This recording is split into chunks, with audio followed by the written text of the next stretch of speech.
Има едни такива по-особени нощи. В такива нощи може би стигаш до най-големите прозрения и взимаш най-важните си решения.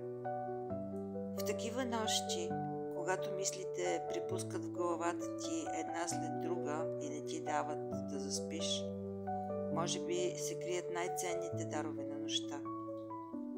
И точно в една такава нощ аз реших: в живота си избирам да съм щастлива.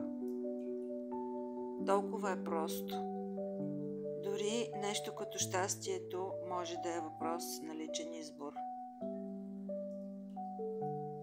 В живота си избирам да съм щастлива.